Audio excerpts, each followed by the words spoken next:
마태복음 7장 31절에서 36절 말씀 교도하겠습니다. 우리 중에 많은 사람이 예수를 믿고 말하되 그리스도께서 오실지라도 그 행하실 표적이 이 사람이 행한 것보다 더 많으랴 하니, 예수에 대하여 우리가 시인되는 것이 바리새인들에게 들린지라. 대제사장들과 바리새인들이 그를 잡으려고 아랫 사람들을 보내니, 예수께서 이르시되 내가 너희와 함께 조금 더 있다가 나를 보내신 이로 돌아가겠노라. 너희가 나를 찾아도 만나지 못할 터이요 나 있는 곳에 오지도 못하리라 하시니, 이에 유대인들이 서로 묻되 이 사람이 어디로 가기에 우리가 그를 만나지 못하리요? 헬라인 중에 흩어져 사는 자들에게로 가서 헬라인을 가르칠 터인가? 나를 찾아도 만나지 못할 터이요 나 있는 곳에 오지도 못하리라 하는 이 말이 무슨 말이냐 하니라. 아멘. 이제 예수님이 계속 주장을 하셨다 그랬어요. 유대인들은 더 이상의 증거나 이 뭐랄까요, 설득이 필요한 게 아니라 그들의 양심이, 이게 굳어진 마음이 열려서 주의 말씀을 수용하느냐 마느냐의 여부가 문제인 것이지, 메시아에 대한 지식이 부족해서 예수님이 증거를 부족하게 제시했기 때문에 안 믿는 게 아니라 그랬어요. 예수님 계속 자기가 주장을 했는데, 그랬더니 나타난 일이 뭐냐면 참 놀랍게도 31절에 많은 사람이 예수를 믿었다는 겁니다. 우리 중에 많은 사람이 여기서 기적을 행했으면 훨씬 더 좋았을 걸 했는데 그렇지 아니하고, 오히려 나는 어제도 보시면 어디서 왔냐? 내가 온데 너희는 모르지만 나는 안다. 나는 아버지에서 왔다라고 앞에서부터 했던 얘기를 줄기차게 그 소리만 하는데도 우리 중에서 오히려 믿는 사람이 많이 생겼다 그랬습니다. 그리고 이 믿는 사람들이 하는 말이, 지금 예수님이 말밖에 안 했는데 그리스도께서 오실지라도, 만약에 다른 그리스도가 진짜 있다 치더라도 그가 와서 행할 표적이 이 사람이 행한 것보다 더 많으랴. 그러니까 지금까지 예수님이 표적을 안 행했던 게 아니죠. 요한복음에 사실은 그렇게 많이 기록이 없어요. 참 재밌는 거는 다른 복음서에 비해서 요한복음에는 표적의 사건이 그렇게 많이 기록이 안 돼 있어요. 기적이 기록에 된 양이 다른 복음서보다 많지 않다고요. 그리고 예수님이 하신 말씀이 훨씬 자세하게 기록이 돼 있어요. 근데 이것을 보여주는 게 뭐냐면 예수님 행하신 기적이 사실은 절대로 적지 않았다는 얘기입니다. 충분한 증거가 이미 있었고 유대인들은 그것을 보고도 안 믿었다는 겁니다. 근데 믿는 사람 눈에는, 정말 믿는 사람 눈에는 그 기적이 예수님이 그리스도인 표적으로 다가왔다는 얘기입니다. 그래서 믿음은 들으면서 난다는 거거든요. 믿지 않을 때는 예수님이 행했던 수많은 표적이 아무 쓸데가 없고 예수님이 누군가를 가르쳐주는 그런 지시표가 되지 못했는데, 믿는 자에게는 그것이 동시에 보였고 보인 자가 믿었다는 얘기입니다. 그래서 그리스도가 진짜 오더라도 이 사람이 행한 표적보다 더 많겠느냐? 그러니까 우리가 보기에는 이 사람이 진짜 그리스도 메시아가 맞다, 이렇게 주장을 했습니다. 그랬더니 이런 수군거림, 앞에서도 그랬죠? 수군거린 게 전부 다 안 좋은 게 아니고, 지금 요한복음이 말하는 수군거림은 예수님을 믿는 자와 믿지 않는 자, 선하다고 말하는 자와 미혹하는 자, 이걸 지금 같이 포괄해서 말한다고요. 자, 이렇게 이제 믿는 사람이 생겨가지고, 야, 유대 당국자들이 이거 잘못 생각하는 거 아닌가 하고 이제 막 이렇게 쑥덕거리고 있으니까 대제사장과 바리새인들이 32절에 보세요. 사람을 보냈어요. 예수님 잡으려고. 그런데 이미 30절에도 보면 잡고자 하나 손을 대는 자가 없다 그랬죠. 그러니까는 이때도 잡으려고 했지만 안 됐고, 지금 예수님이 계속 이 말씀을 반복해 계속 하신 거예요. 그러니까는 그 중에 이제 믿는 사람이 생기니까 또 잡으려고 이제 보낸 거예요. 어떻게 하냐? 37절 보세요. 명절 끝날 곧 큰 날에 이렇게 돼 있잖아요. 명절 중간에 오셨는데 이 말 몇 마디니까 지금 며칠 지나가 버렸어요. 그러니까 이게 며칠 동안에 있었던 일을 요약해 놓은 겁니다. 그러니까 이 며칠 동안에 예수님이 계속 자기를 이렇게 알리니까 그동안에도 잡는 사람이 없었는데 잡는 사람은 없는 게 아니고 거꾸로 믿는 사람들이 이제 막 일어난단 말이죠. 그러니까 또 시도를 한 거예요. 잡으려고. 또 시도를 하는데 이 사람들이 가서 들어보니까 예수님이 무슨 말씀을 하고 있냐. 그리고 잡으러 온 사람들에게 뭐라고 마지막 경고를 하냐. 33절을 보시면 내가 너희와 함께 조금 더 있다가 나를 보내신 이기로 돌아간다. 어디로 간다는 얘기죠? 성부 아버지께 간다는 얘기죠. 어제 말씀드렸지만 예수님은 십자가를 여러 가지로 표현했어요. 인자가 영광 얻을 때가 됐다. 내가 대제사장과 바리새인이 잡혀가지고 죽임을 당하고 3일 만에 살아날 거다. 또한 내가 아버지께로 돌아가겠다. 너에게 처소를 예비하러 돌아가겠다. 여러 가지 표현을 했죠. 그 중에 지금 오늘은 어떤 표현이냐면 나를 보내시니 곧 하나님 아버지께 돌아가겠다 이렇게 했어요. 그럼 앞에 계속 나를 보내시니가 아버지라 했기 때문에 이 말은 곧 아버지께로 돌아간다는 말입니다. 그러니까 내가 온 것도 아버지께로 왔고 돌아가는 것도 아버지께로 돌아간다. 했으니 이 말은 내가 처음이나 마지막이나 똑같이 하나님의 아들이요 나 자신이 하나님이라는 그 주장입니다. 이렇게 말했으면 듣는 사람이 충분히 이해할 수 있죠. 왜냐하면 이것 때문에 지금까지 죽이려고 했지 않습니까? 자기가 아버지께로 왔기 때문에 죽이려고 한 거 아닙니까? 그렇게 말했기 때문에. 그런데 희한하죠. 이렇게 말하니까 못 알아듣습니다. 자, 예수님이 나를 보내신 얘기로 조금 더 있다가 돌아간다. 다음 6월절에 예수님 돌아가십니다. 지금 이 초막절이 9월 말이란 말이에요. 다음 6월절은 3월 우리 달력을 하면 중순, 후순입니다. 하순입니다. 그러면 앞으로 한 6개월 있다가 예수님 그때 돌아가십니다. 내가 한 6개월 정도 있다가 아버지께로 간다. 그런 뜻이거든요. 부활 후 40일 계셨으니까 진짜 넉넉히 한 6개월 됐네요. 너희가 나를 찾아도 만나지 못할 터이요. 이거 참 중요합니다. 만약에 죽어서 이 땅에 묻혀 갖고 있다면 무덤 파보면 찾을 수 있죠. 근데 나는 아버지께로 완전히 이 몸 그대로 가버린다는 얘기입니다. 이 땅에서는 전혀 흔적을 찾을 수가 없을 것이다. 더 문제는 뭐냐면 나 있는 곳에 오지도 못하리라. 지금 나를 잡으러 너희들은 구원을 못 받을 것이다 그 말입니다. 그러니까 지금 잠시 동안 내가 아버지께로 가니까 너희가 이 땅에서는 나를 이제 또 잡아 죽이려고 막 아무리 찾아도 못 만날 것이다.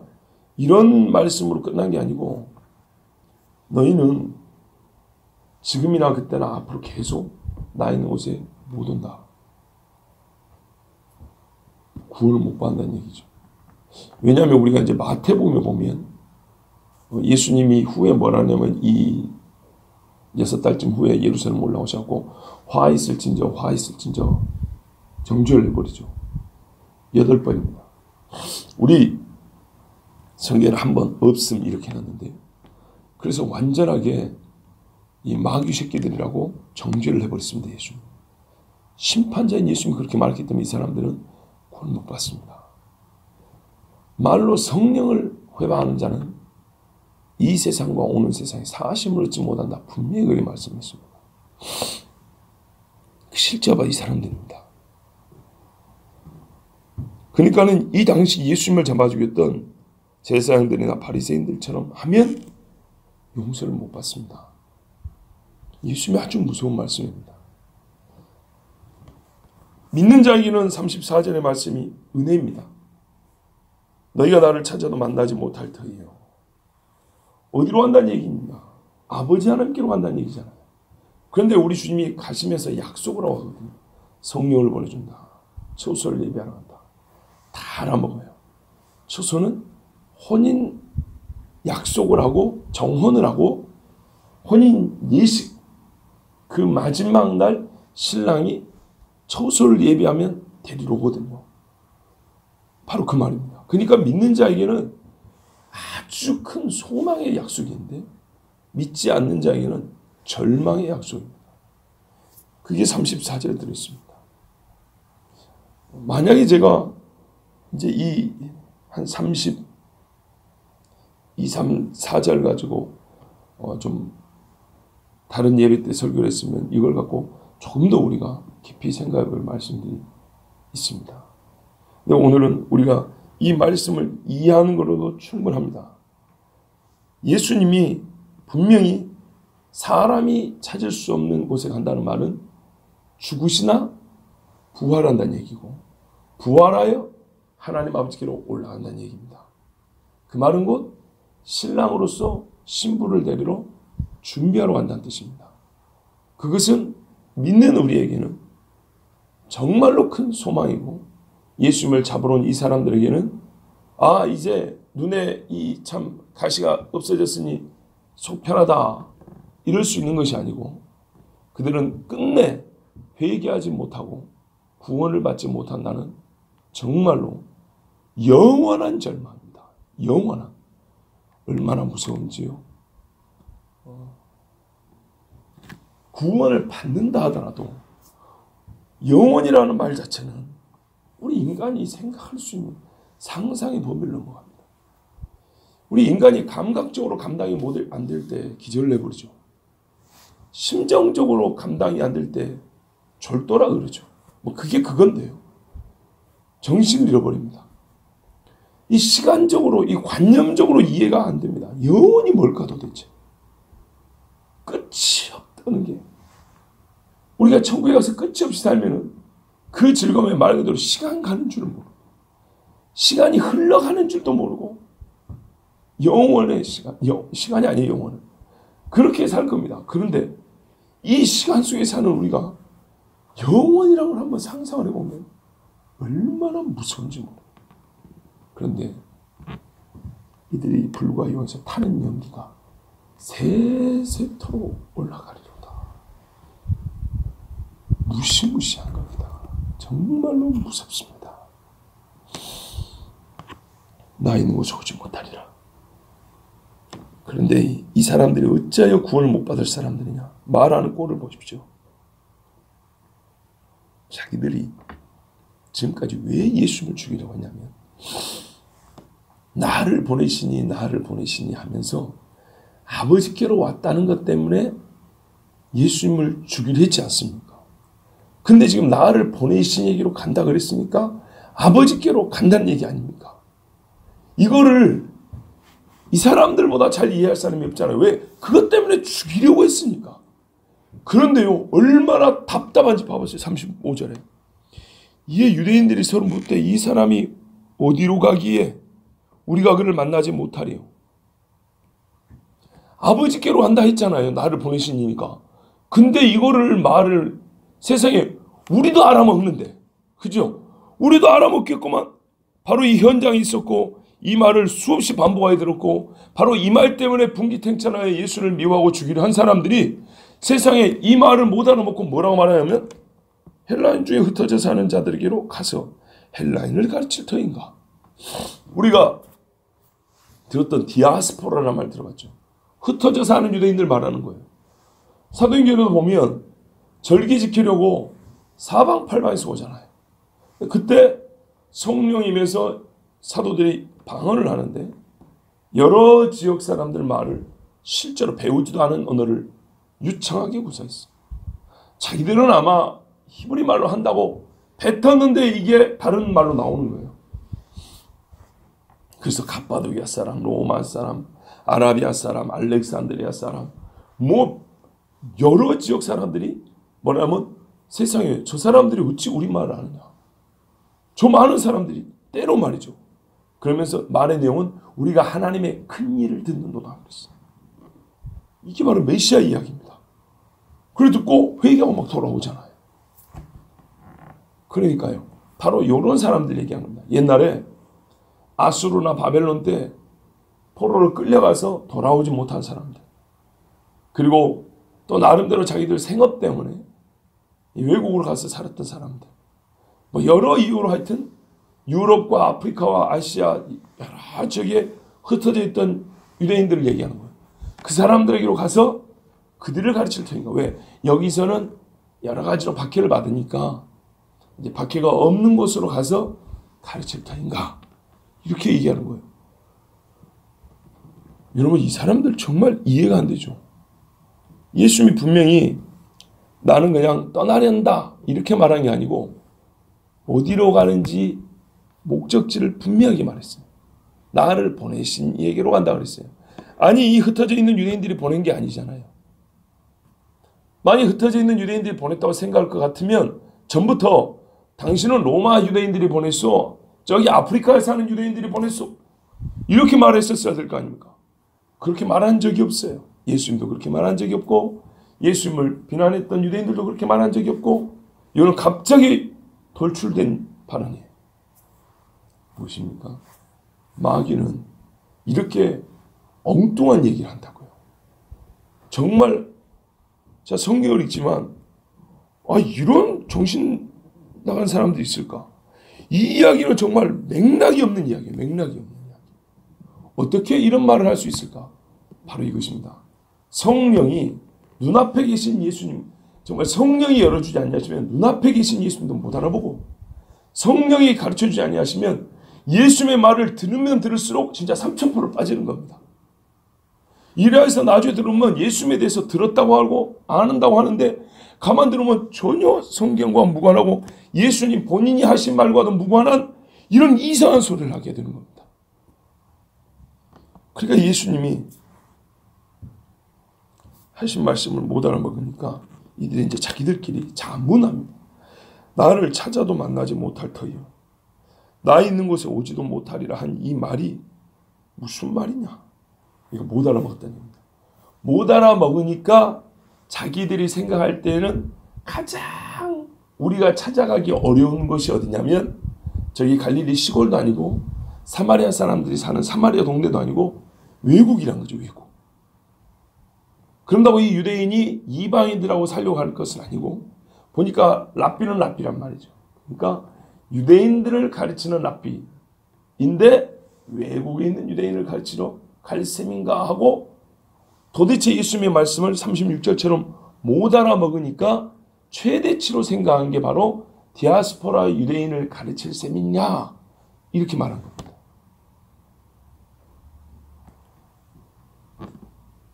34절에 보십시오. 너희가 나를 찾아도 만나지 못할 터요. 나 있는 곳에 오지도 못하리라. 이래서 예수의 말씀이 맞는 겁니다. 이 말 뜻을 다 부르지 못한 사람은 실제로도 예수님 곳에 못 갑니다. 얼마나 쉽습니까? 우리 지금 성경은 좀 표현했지만 요약본입니다.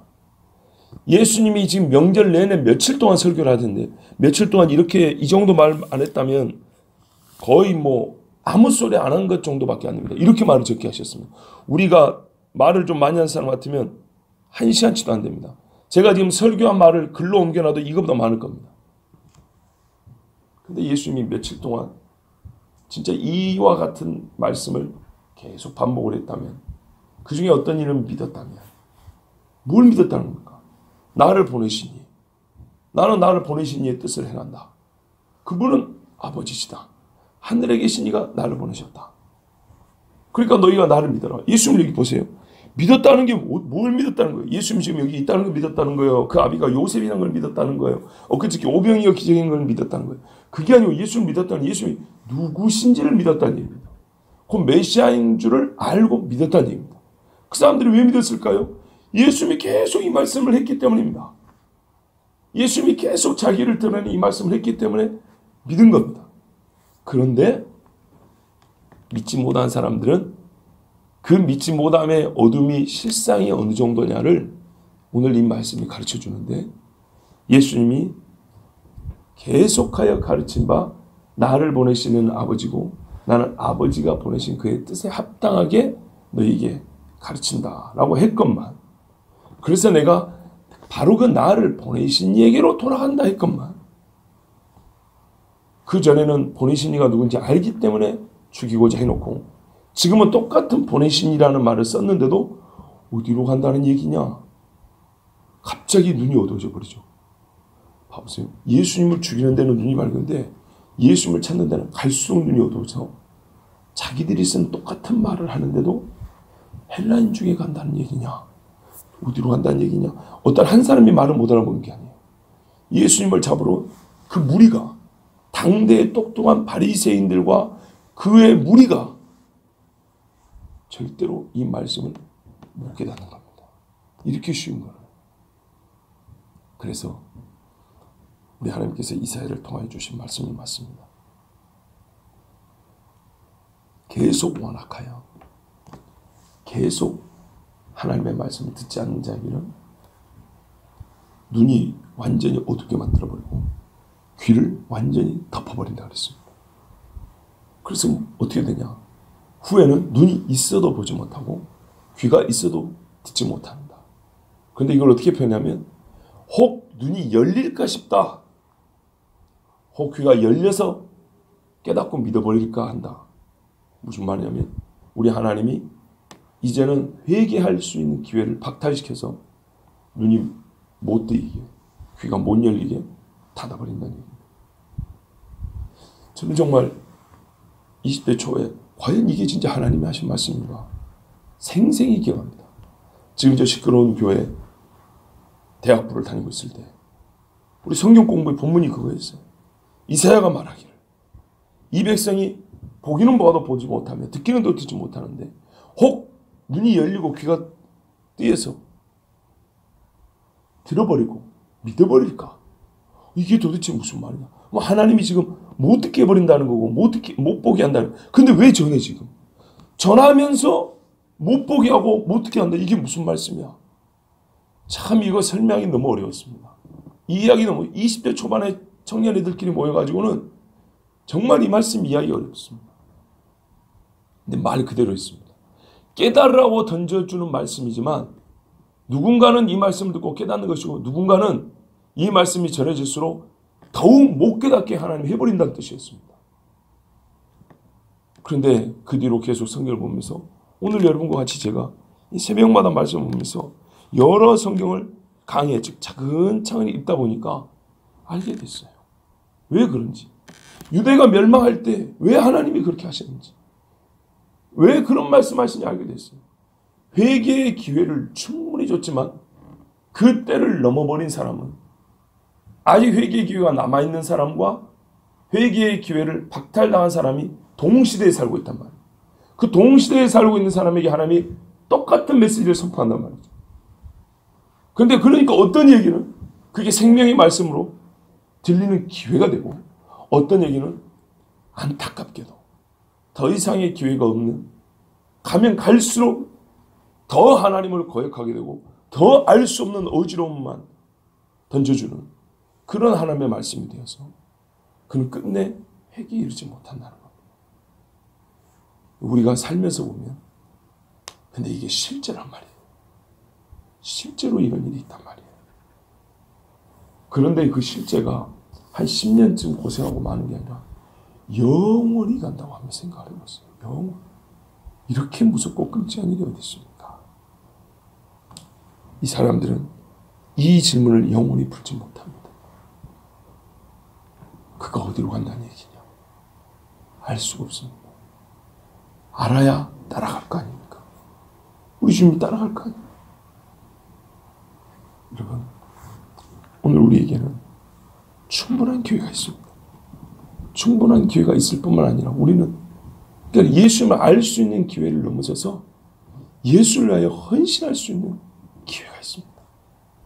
주의 나라와 의를 위하여 주님이 성경이 참 감개무량하게도 주님의 남은 고난이 있다고 그랬습니다. 교회를 위하여 주께서 치러야 될 남은 고난이 있다고 그랬습니다. 우리 구원을 위하여 교회를 위하여 그 고난에 동참하라고 우리를 이 땅에 남겨두셨고 세워두셨습니다. 얼마나 감사합니까? 우리가 지금 이 때를 살고 있습니다. 정말로 하나님의 의, 하나님의 나라, 하나님의 교회, 하나님의 진리, 하나님의 사람들, 하나님으로 수식이 되고 설명이 되는 수많은 존재들이 우리에게 있고 그 중에 하나가 바로 나 자신입니다. 우리가 주님이 가신 곳을 알기에 그분이 또한 어디로부터 다시 오실 줄도 압니다. 바로 아버지로부터 때가 되면 영광의 이름, 왕의 권세를 가지고 다시 오십니다. 그날이 곧 가까웠고 그날을 맞을 기회를 우리에게 주셨습니다. 지금 이때 우리가 함께 정말 기도하며 깨 있고 정결하고 하나님 말씀에 순복하고 또 교회를 위하여 정말 하나님이 우리에게 허락하신 교회를 위한 고난을 함께 동참하는 우리 모두가 되길 바랍니다. 기도하겠습니다. 하나님 아버지 감사합니다. 오늘도